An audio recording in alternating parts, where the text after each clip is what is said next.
طالب علم محمد احمد نصر کو میں دعوت سخن دیتا ہوں کہ وہ آئیں فرشتہ سے بہتر ہے انسان بننا، اس موضوع پر آپ تبصرہ کریں۔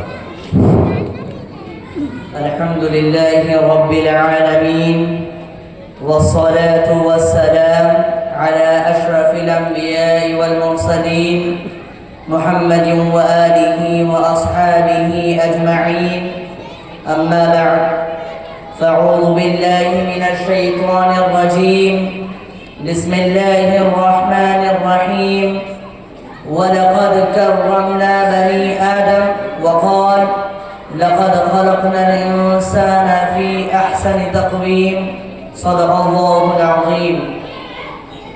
مت کر خاک کے پتلے پہ غرور و بے نیازی اتنی، مت کر خاک کے پتلے پہ غرور و بے نیازی اتنی، خود کو خودی میں جھانک کر دیکھ تجھ میں رکھا کیا ہے۔ ماشاءاللہ۔ اسٹیج پر تشریف فرما علماء کرام، اساتذہ نظام اور دور دراز سے تشریف لائے ہوئے مہمان مکرم، السلام علیکم ورحمۃ اللہ وبرکاتہ۔ آج کی اس پروقار بارورق محفل میں مجھے جس موضوع پر لب کشائی کرنی ہے وہ ہے فرشتہ سے بہتر ہے انسان بننا۔ حضرات سامعین، انسان قدرت کی بہترین تخلیق ہے، یہی وہ تخلیق ہے جسے علم و حکمت کی معراج بخشی گئی، جس کے سر پر عظمتوں کا تاج سجایا گیا، جسے کائنات میں خدا کے نائب ہونے کا اعزاز بخشا گیا، جسے خاکی جسم عطا کر کے ملکوتی اوصاف بخشے گئے۔ ہاں، وہی انسان جو زمین پر چلتا ہے اور آسمانوں کی خبر رکھتا ہے۔ انسان کی لافانی عظمت کو دیکھ کر اقرار کرنا پڑتا ہے، فرشتے سے بہتر ہے انسان بننا، فرشتے سے بہتر ہے انسان بننا، مگر اس میں لگتی ہے محنت زیادہ۔ بہت خوب، بے شک۔ جناب صدر، انسان بننا فرشتے سے بہتر ہے، لیکن اس کے ساتھ ہی اس حقیقت کو بھی تسلیم کرنا پڑے گا کہ اس کے لیے شدید محنت درکار ہوتی ہے۔ جتنا عظیم کام ہو اتنا بلند انعام عطا ہوتا ہے۔ انسان جب انسانیت کے اوصاف سینے میں سمو لیتا ہے، آدمیت کی بلندیوں کو چھونے لگتا ہے، فقط لفظوں کے بت نہیں تراشتا بلکہ عمل پہم کا گلزار کھلاتا ہے، گفتار کا راضی ہی نہیں بلکہ کردار کا غازی بنتا ہے، تو پھر اس کے وجود سے مرد مومن کی پہچان ابھرتی ہے۔ وہ مرد مومن کا ہر لحظہ ہے مومن کی نئی آن نئی شان، ہر لحظہ ہے مومن کی نئی آن نئی شان، گفتار میں، کردار میں اللہ کے برہان۔ یہ راز کسی کو نہیں معلوم کہ مومن، یہ راز کسی کو نہیں معلوم کہ مومن قاری نظر آتا ہے، حقیقت میں ہے قرآن۔ ماشاءاللہ۔ بہت محترم حاضرین، فرشتے سے انسان بننا بہتر ہے۔ فرشتہ ہر خطا اور ہر خواہش سے پاک ہے، سراپا نور اور مکمل طور پر معصوم ہے، مگر انسان تو نیکی اور بدی سے عبارت ہے۔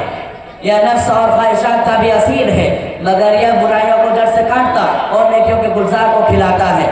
لیکن صدر محترم، یہی انسان جب انسانیت کے معراج کو چھوتا ہے تو فرشتہ بھی اس کا مقام دیکھ کر دم بخود رہ جاتا ہے۔ انسان خاکی ہے مگر اس کے علم کی پرواز نوریوں سے آگے ہے، اس کا وجود نیکی اور بدی سے عبارت ہے، مگر یہ برائیوں کو جڑ سے کاٹتا اور نیکیوں کے گلزار کو کھلاتا ہے۔ یہ فرشتہ نہیں، اس کا کردار فرشتے سے بہت آگے ہے۔ یہ غریبوں کی مدد کرتا ہے، کمزوروں کے کام آتا ہے، گرتوں کو اٹھاتا ہے، روتوں کو ہنساتا ہے، ظلمتوں میں نور توحید کا چراغ جلاتا ہے۔ یہ اپنے لیے نہیں بلکہ اوروں کے لیے جیتا ہے، خدمت انسانیت کا پرچم لہراتا اور دکھ درد کے ماروں کے کام آتا ہے۔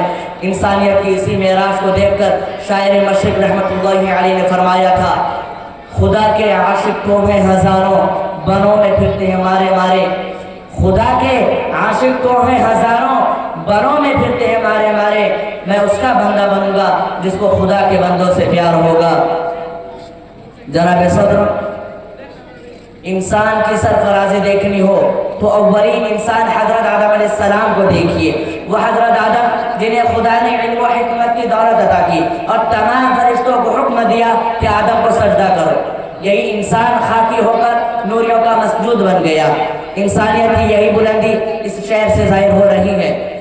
فرشتہ مجھ کو کہنے سے میری تحقیر ہوتی ہے، فرشتہ مجھ کو کہنے سے میری تحقیر ہوتی ہے، میں مسجود ملائک ہوں، مجھے انسان رہنے دو۔ جناب والا، فرشتہ تو حکم الہی کا پابند ہو کر خاموش کھڑا ہے، مگر کارنامہ انسانیت کا سفر جاری ہے۔ آدم علیہ السلام کو جنت سے نکالا گیا، مگر پھر بھی انہوں نے ویران دنیا کو جنت کا نمونہ بنا دیا، ویران دنیا کو جنت کا نمونہ بنا دیا۔ انسان نے دنیا کو سجانے کے لیے خون و جگر صرف کیا، ایجادات کے ڈھیر لگا دیے، ویرانوں کو گلستانوں میں تبدیل کیا، دریاؤں اور سمندر کے رخ موڑ دیے، بیماریوں کے علاج دریافت کیے، زمین کے بنجر سینے سے فصلوں کا سونا نکالا، محنت جو دوہر سے وقت کے آتش قدوں کو گلزار بنایا، اسلام اور قرآن کا نور پھیلایا، عدل اور انصاف کا سبق بنایا، تہذیب و تمدن کا نور پھیلایا، گمراہوں کو ہدایت کا راستہ دکھلایا، اور بالآخر تاریخ کو تسلیم کرنا پڑا کہ یہی انسان ہے جو حالات کے رخ بدلتا ہے، یہی انسان ہے جو حالات کے رخ بدلتا ہے، زمانہ اس کی مرضی پوچھ کر آگے چلتا ہے، مقدر دیکھ کر اس کا فرشتے دنگ رہتے ہیں، مقدر دیکھ کر اس کا فرشتے دنگ رہتے ہیں، مقدر بھی تو انسانوں کی محنت سے سنورتا ہے۔ صدر وقار، فرشتہ بھی خدا کی تخلیق ہے اور انسان بھی، مگر جب انسان بدی کو ٹھکرا کر نیکی کے راستے میں آگے بڑھتا ہے تو پھر فرشتے بھی اس کے راستے میں پر پھیلاتے ہیں۔ جب یہ راہ جہاد میں آگے بڑھتا ہے تو فرشتے مدد کو اترتے ہیں، جب یہ بارگاہ خداوندی میں حق کی بلندی کے لیے آنسو بہاتا ہے تو فرشتے آمین کہتے ہیں۔ جب انسان مکمل طور پر خدا اور خدا کے محبوب محمد مصطفیٰ صلی اللہ علیہ وسلم کا ہو جاتا ہے تو پھر فرشتے ہی نہیں بلکہ ساری کائنات اس کے غلام بن جاتی ہے۔ یہی وہ وقت ہوتا ہے جب علامہ اقبال کا پیغام پہنچتا ہے کہ محمد سے وفا تو نے تو ہم تیرے ہیں، کہ محمد سے وفا تو نے تو ہم تیرے ہیں، یہ جہاں چیز ہے کیا لوح و قلم تیرے ہیں۔ وآخر دعوانا الحمدللہ رب العالمین، السلام علیکم ورحمۃ اللہ وبرکاتہ۔ ماشاءاللہ، بہت خوب۔ اب آئیے ہم آپ